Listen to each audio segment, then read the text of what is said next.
Little stories for us. Please welcome up onto the front Forest and Manchester United former legend, particularly at Forest, Ian Storey-Moore.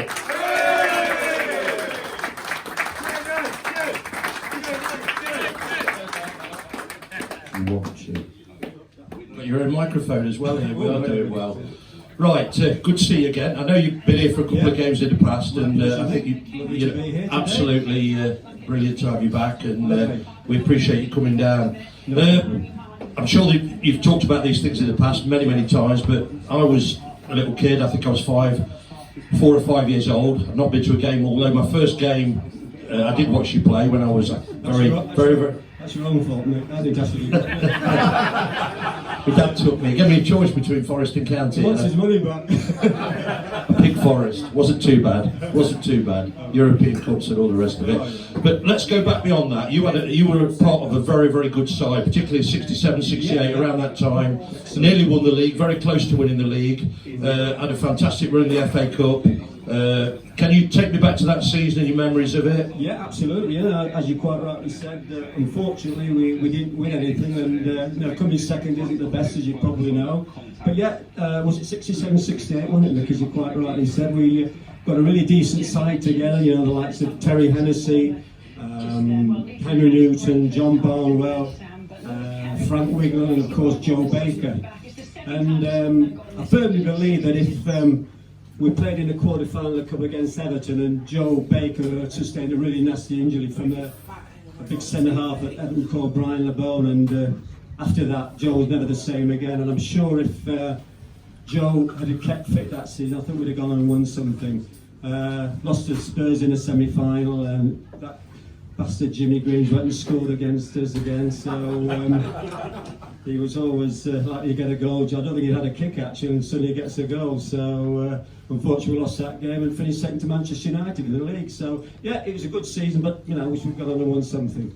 Two questions on the back of that. Talk me through your hat-trick in the quarter-final, because you had an outstanding game in that, even with losing Joe Baker, to score a hat-trick to get us to the semi-finals. What can you remember about that game? I thought the atmosphere was pretty good. Yeah, the atmosphere was unbelievable that day, and we were losing at half-time. We hadn't played particularly well in the first half, and things started to change for us in the second half. I had to go and play alongside big Frank Wignall, and I think Alan Hinton came on and played down the left-hand side where I usually started.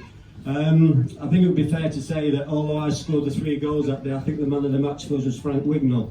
He was absolutely superb that day. What you have to remember, he was an Everton player, so I suppose he wanted to put himself about that day, but Frank made all the goals for me, and he was a real handful, Frank, that day. And although I got the accolades, I think Frank deserved to get them as much as I did. On the back of that, Ian, when I first went to the City Ground, one of the chants was zigzag Joe Baker. Obviously, I was too young at the time. Tell me about Joe Baker. How good was he? Really good player, Joe was. He was quick, he was positive, he could come short and get hold of the ball, he could go in behind because he was that quick. And the main thing about Joe was he could get goals out of nothing. You know, he was superb at that, and you know, he's just all around a very good player. It was a really sad miss when he got injured for us. Anybody in the room remember Joe Baker? And he just one or two hands going up there. I was Dave, you're a bit older. Yeah. Roger's got his hands up. I think him and Frank had a great empathy between them, and you know, they sort of balanced off one another. And you know, as I said, Frank made a lot of goals for me. I think that season it just proves that if you can get, I think I got about 25, Joe got 18, Wiggy got about 14, and that's what you want to be able to win things. And you know, it's probably been about Forest's season or the previous seasons. Have nobody got 20 plus, have they really? They can, if they could find somebody to get them 20 goals a season, and maybe another one to kick in with 12, 13, 14, you know, you've got a chance of winning something. I think the 2 seasons where Forest have gone up in recent times, they had Van Hooyd on one season, Collie Ball the other, and Kevin Campbell, yeah. Absolutely superb. I'm going to ask you a big question now. I don't know if those of you remember this. You were at Forest 10 years, 100, I think it was 105 goals in 200 appearances. Then you left. We thought you were all going to Derby. Clough paraded you. Then you ended up at Manchester United. What is the true story of it? What happened there? Well, I mean, it was unbelievable, really. I couldn't believe for a start that the Nottingham Forest, the football club at the time, I think the manager was it Matt Gillis, wasn't it? Yes. He called me on the Thursday. He said, he said, we'd like you to talk to Brian Clough. I thought, oh, that's a surprise, you know. And I didn't really want to go to Derby, to be honest, because, you know, I've got such an empathy with the Forest fans, and they're absolutely superb with me, so to go to Derby would have been a real kicking the bollocks for them, to be honest. And yeah, I met him at the Edwalton Hotel, and actually, Franco Farrell was there from Manchester United at the same time, and I talked to Franco Farrell first, we couldn't agree terms, and I said to Matt Gillis, we were all at the Edwalton Hotel, it was Matt Gillis there, the secretary, Ken Snells at the time, and the assistant manager, Will Anderson. And as soon as I told him I hadn't agreed terms with Man United, he says, oh, I'll get you Brian Clough on the phone. So consequently, he rings the number, and Cloughie said, where are you? I said, I'm at the Edwalton Hotel in West Bridgford here. He says, we'll be there in 20 minutes, son. Anyhow, I came out and told Matt Gillis this, and he went. The three of them left me on my own, so the negotiating the time was probably the highest fee, I think, in those days. So, you know, I was like shitting myself out for Cloughie to come and tell. I knew what they were like. So they put me in this little hotel room, Mick, and of course, eventually they walked in, you know, full of themselves, took the jackets off, sat down, and he says, we want you to come to Derby, blah, blah, blah. And we had a little bit of a conversation, and then he said, let's get round to brass tacks then, lad. He said, how much do you want? I said, oh, God, what am I going to ask for here? I said, £200 a week, Mr. Clough, and I'll sign for you. He said, £200 a week? He says, Roy McFarlane's not on that. I said, I know, Mr. Clough, but I can guarantee you 20 goals a season. He said, son, he said, if I want to guarantee, he said, I'll buy a fucking washing machine. That didn't go down very well, did it? And he said, I'm going to tell you the rest of the story. And he said, listen, he said, we know a little bit about your personal life, he said, but he said, we've, you know, I was asked a few personal questions about it. He said, do you smoke? I said, oh no, Mr. Clough, I've never been a smoker. What about a drink? He said, are you a boozer? I said, well, that's a my word of me. I said, well, I don't think I'm a drinker, really. He said, what about, do you like a bird? I said, I did a while ago. I said, but I'm married now, Mr. Clough. Oh, well, that's all right, then, he said, Peter, he said, we can't sign him, he's a fucking liar. So that was Clough. Anyhow, everything broke down there, and yeah, I eventually went to Manchester United, which is, listen, it was a magnificent club, as we know. I probably went at the wrong time. They're going through a transitional period, you know, the great players, Law and Best and Charlton. Well, not so much George, but he was messing about, coming some days for training, not turning up for some matches, but, you know, people like Bobby and Dennis Law would come to the end of the career. So, well, it was a wrong time to go down it, really. Possibly, and the bad thing, I mean, if you were still playing now, possibly, would the injury that you got that finished your career, would you have overcome that? Absolutely, you know, when I had this, and it was a ligament injury in my ankle where it snapped in two, and of course they didn't have scans in those days, so consequently they did an X-ray, they saw nothing was broken, so I thought you were all right, and you know, I tried and trained a little bit, but it kept breaking down, and they didn't actually know what it was, Mick. And as you quite rightly say, if there'd been scans, it would have been all right. They'd operated straight away, and it would have been okay again.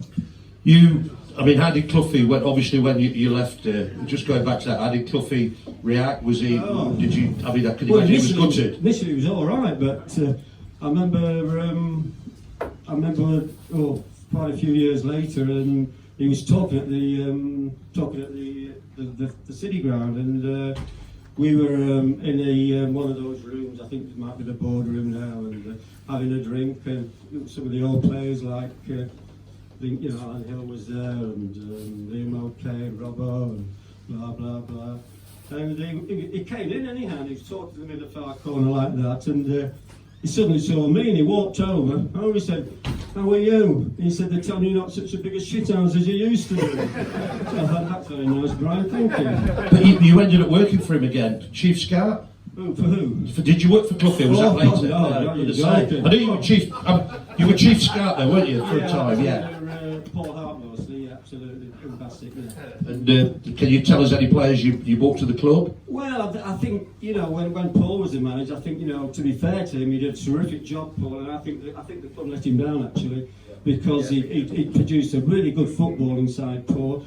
And some of the young players like Jenners, you could name quite a few, Jenners, Michael Dawson, Andy Reid. You know, they're really good young players, and I think that first season we finished in the playoffs, didn't we? Got beaten by Sheffield United. So consequently, we thought that, we said to the chairman, right, if you keep this squad and probably add another two to it, he said, we said, we've got a great chance of possibly, getting promotion next season. And he said, yeah, well, that's fine, yeah, we'll do that. So anyhow, I think it was about a week, 10 days before the season started, the chief executive, Mark Arthur, was at Yorkshire Cricket Club debacle.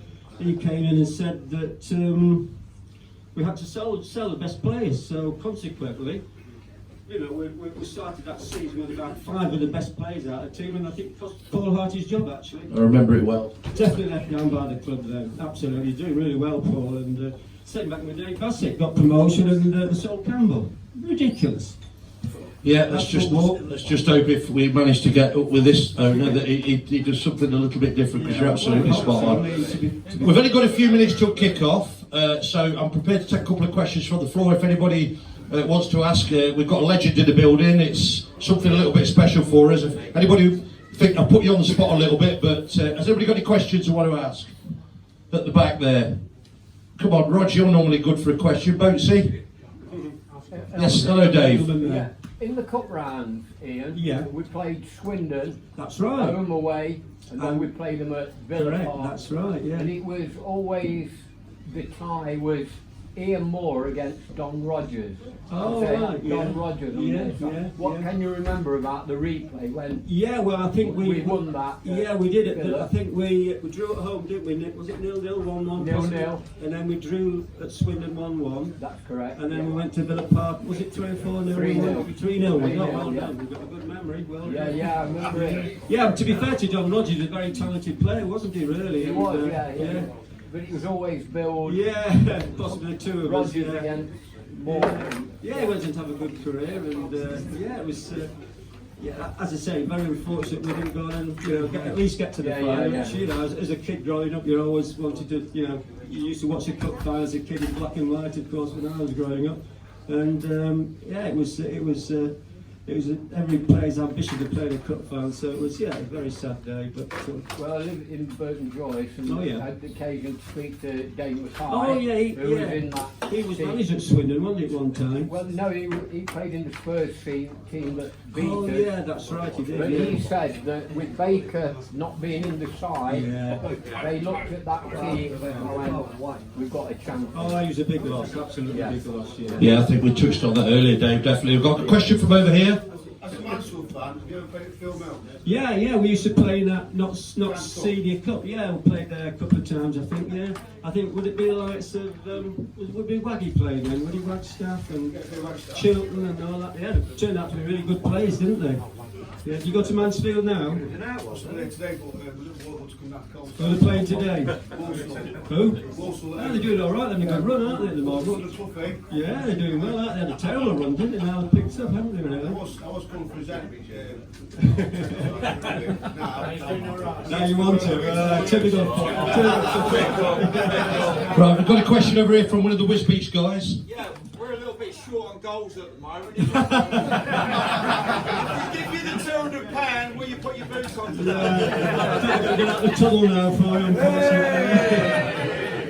Sign him up! Yeah, good luck today, lads. You've come a long way, haven't you? Yeah. Well done. We'll give you a goal bonus as well. Some more. Could do with it being an old age pension. Our chairman's got the deepest pockets in the fair. Has he? There he is. Nice to see you, Mr. Chairman. Yeah, well done. Brilliant. Any more? Right, we'll finish it off then. Ian, I'm told it's your birthday on Monday. I know, I'm getting off. I mean, when I drove here, Mick, I got lost in it. I finished up in the bloody Carlton cemetery. The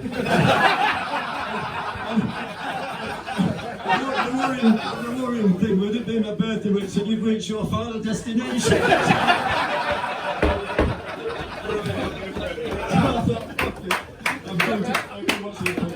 That's a good way to finish. Ladies and gentlemen, Ian Storey-Moore.